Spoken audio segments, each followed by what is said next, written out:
All right, YouTube, what is happening? A lot of people requested recently a collection update video. I thought I would start with what I'm using to store my knives recently. I just got this in from Drop not too long ago. This is their Vault. I think it's the 1100 by Pelican that they did. That has special inserts in it, so it's a pretty slick case for one thing. Very tough. And I've got some stickers, my signed Rick Hinderer sticker, Strider sticker, just some stuff all over it. But so what's cool about this is that this has unique foam inserts from Nalpak. How do you say that? I'm guessing it's one of those two. That you can get, but they're specifically made. You can actually buy them. They're made for this case, and you can only get it through Drop. I tried to buy them at the USN show when they were there, and they said, unfortunately that's only for that. So when the Drop came up, I decided, hey, I'll grab one. So what I actually do, gosh, besides I'm having troubles with my tripod lately.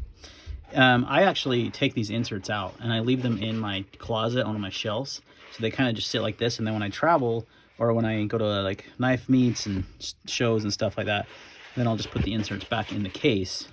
So pretty much on a daily basis, I'm looking at two. And I honestly wish it was two of these. I like these better.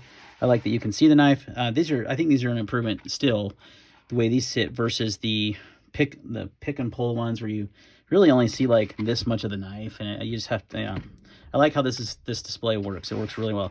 So I basically have this kind of side by side in my closet like so, and I pick which knife I'm going to carry. So that's kind of my recent storage setup.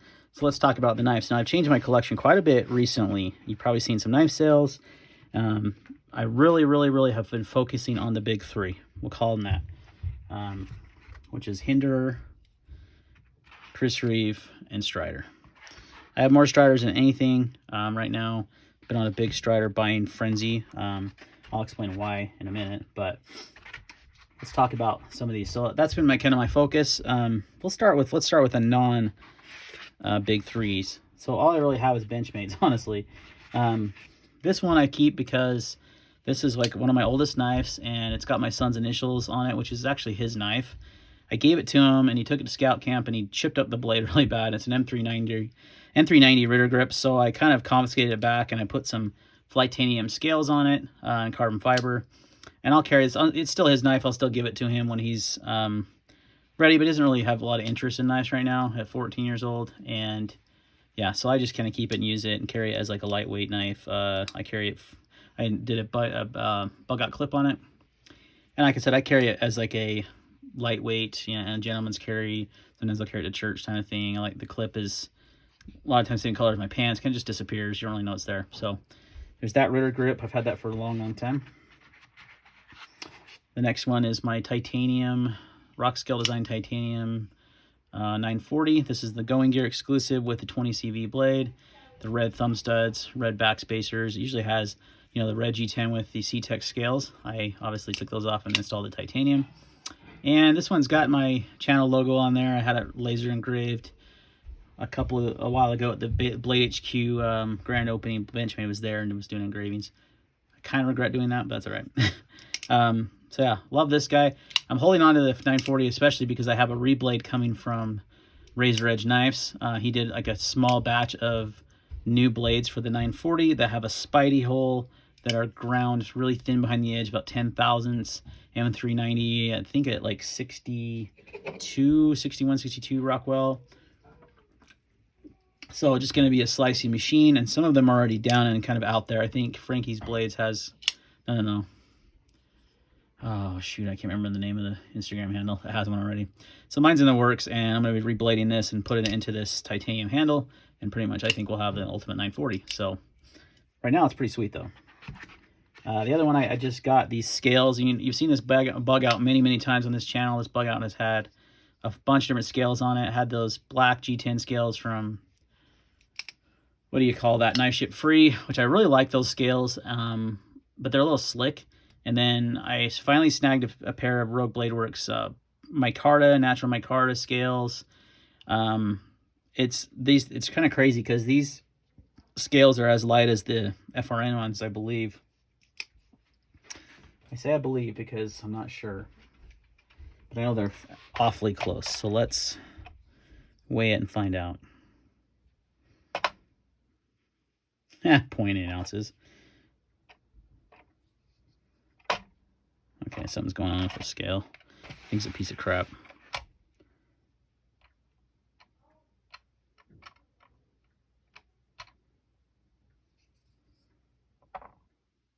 Yeah, so 1.8, I believe, I think that's essentially what a bug out weighs with the FRN scales on there. So you're definitely still very lightweight. They look really nice. The only downside is they have a lot of flex like the FRN. You can see here, because they've been skeletonized inside, that there's just a lot of flex, and I don't love that. The Nice Ship Free G10 scales did not have that. They were pretty solid. I don't think there was hardly any flex in them. I am going to try probably a back spacer from Rock Scale Design, see if that adds a little rigidity, because I do love micarta and I wanted to keep these. But so far, I'm not loving the flex. So, but those are my 3 Benchmades that I have. I sold around all my Spydercos recently. Not because I don't like Spyderco, I do, just because I was trying to acquire more Hinderer, Chris Reeve, and Strider knives. So let's go with the Hinderers next. So I've got this one you guys have seen on the channel for a long time. This is the one I bought directly from Rick at that blade screw grain opening right out of his pocket, and I've had it since. And I've used it and sharpened it a couple times, 3 times I believe.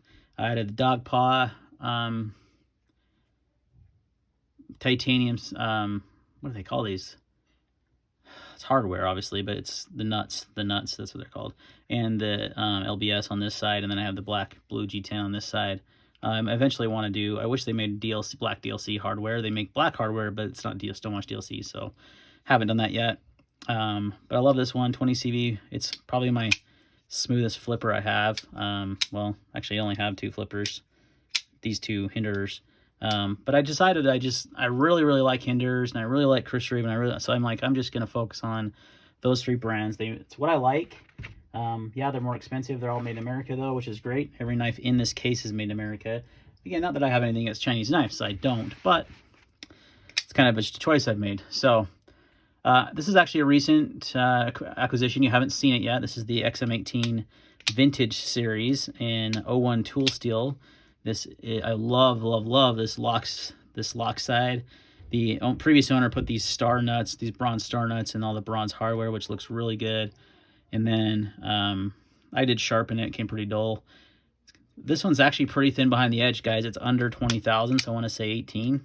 Pretty good for a Hinderer. They're usually over 20,000s. I love the walnut scale. I was going to do micarta. I still might, but for right now, I'm just keeping it how it is in the vintage. And again, just the smoothest flippers. I mean, these new tri-way Hinderers are a whole new world of Hinderer. Like, it's taken Hinderer to a next level, in my opinion, if you like flippers that are really smooth. So that one gets carried. Those 2 get carried quite often. All right. So this isn't going to take very long because I don't have a ton of knives, guys, but I have, I mean, we'll go at Chris Reeve next. Okay, so I recently got this guy. This is a large Inkosi Tanto. I've always loved the Tanto profile on the Umnumzon and didn't always love it on the Sapenza, but the Tanto profile on the Inkosi is a little different, and it looks more like the Umnumzon. Doesn't have quite the swedge or kind of harpoon Tanto that one has, but I like it better than the Sabenzas, and I've been wanting to get a large Tanto. I love that. For some reason, the large Inkosi feels better in my hand than the large Sabenzas. I don't know why. I prefer a small Sabenza, a large Inkosi. I can middle finger flick that. There we go. It's kind of difficult, but it works. I can do it. Actually, I find the best way is to get both thumb studs between your thumbs and just let it fly, and it goes right open. So if you want to do that, you know, a lot of CRK enthusiasts are going to be like, you have to slow roll it. But just got this one recently. I've been wanting to pick one up for a while. Got a pretty decent deal on it. Just a plain Jane, titanium scaled, but with that nice Tanto blade. My other Sabenza that I have that I almost sold, I don't know why, I pulled it back because I love it so much, is the Starbenza Wilson Combat with the double lugs in single blade. I decided I only like double lug and Chris Reeve knives. I don't love the single lugs. I like the doubles. You can actually see, I can middle finger flick this one a lot easier. I don't know why. Maybe it just doesn't have as strong as a detent, but so all double lug for me all day long. And this little small Starbenza has been a workhorse for me for a long time. I carry this one frequently. All right. I guess that leaves Striders. We'll start with the SJ75. Then we'll get into the, excuse me. Then we'll get into the SNGs. So I've got two SJ75s. This is one I actually picked up a fellow YouTuber. Oh gosh. And then I forgot his name. Oh, I can picture his channel. I'll put it in the description. But I purchased off him. His name is Brett. I know that for a fact. And I, for some reason, can't. House of Wisdom. There we go. Boom. Found it. He sold me this guy. Really, really good condition SJ75. These are pretty rare knives these days. They haven't made them in a long time. They are CPM 154 steel.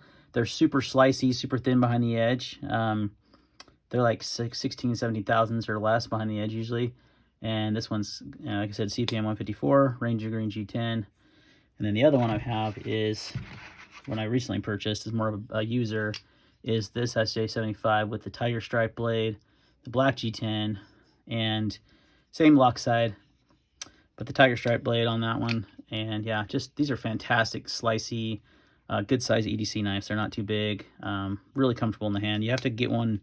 They kind of have a funky look to them, but I really dig them, and they have a nice, nice ergonomics too. I do prefer the SNG though, so I'm actually trying to trade these for an SNG. So if anyone has an SNG they don't want and they want some SJ75s, hit me up. All right, so Striders. Let's talk about them. I just recently sold an SNG. It was an old S30V kind of beater one. Let's talk about why and why I could do a whole other, and I probably will do a whole other video why I love the SNG so much, but let's just get into what I have here. So this is an older SNG, but pretty rare, in a Tanto blade shape. It's the first gen Tanto profile on this. These guys, stonewash lock side. This is S30V steel, and I did add a Cuscati, custom scale division, OD Green micarta scale that is just amazing on this. It looks fantastic. So had to have a Tanto SNG in the collection. Now this is an older one, and the older SNGs had much larger stop pins, for one thing. Blade stops, sorry. They had much larger blade stops than the new ones do. Let's pick up this one. You can see the difference there. These are more rounded, and these are quite a bit bigger, but these work just as well. But a lot of guys like the older ones because they have that beefier blade stop. Not that I think you're ever going to really break a Strider, but this guy got a custom LBS Burware owner from Lance Johnson out of Germany. He's a big Strider guy. So these guys, the old SNGs, are really, really thick blades. I mean, look at that tip. I mean, that's just like a sharpened pry bar. It is thick. It is stout. It is like thick behind the edge. It was made up more just a hard use knife, right? One of the best things about Strider now, all these other Striders, these other four, are all recent production as of 2018 or newer, and they are much, much thinner behind the edge. They are same blade stock thickness. Some of these are fatty, some of these are thicker, but they have much, much thinner grinds. Most of these are all dagger grinds is what they call them, and they're all about, this one is about 16 thousandths behind the edge, 17 thousandths maybe, even after sharpening it. This is a CC concealed carry. They haven't made this since this run of these. They were at the custom knife, I think the New York Custom Knife Show, with this special flame titanium. I have two of them. I have one in black G10, one in OD Green, and they both have different flame patterns, which is pretty cool. Both 20 CV, both same grinds, both very thin, slicey. They're actually as thin as those SJ75s, and they're fantastic. Love them. This is actually what I was carrying today, so I'll put it back in my pocket. But the new Striders are awesome because they're ground much thinner. They have better blade geometry. This is the ATAX camo. I got this at the USN show this year. This was the show special collaboration in black multicam with the ATAX camo logo. And then you have a sweet camo lock side. I added peat gray.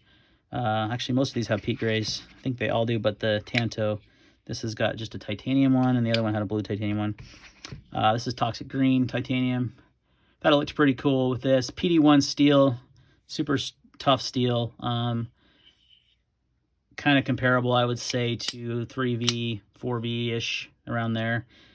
Z-Wear is actually what it used to be called, but now it's just called PD1. It used to be, or actually, I think Micro Melt Z-Wear was maybe foreign version, and the PD1 is the US version, the same steel. So really, really stout, you know, good edge stability, toughness to it. This is a slicey knife too, guys. It's a great cutter. It's ground really thin. It has a titch of lock stick, still breaking in. But this is one of my favorites for sure. Aluminum scale.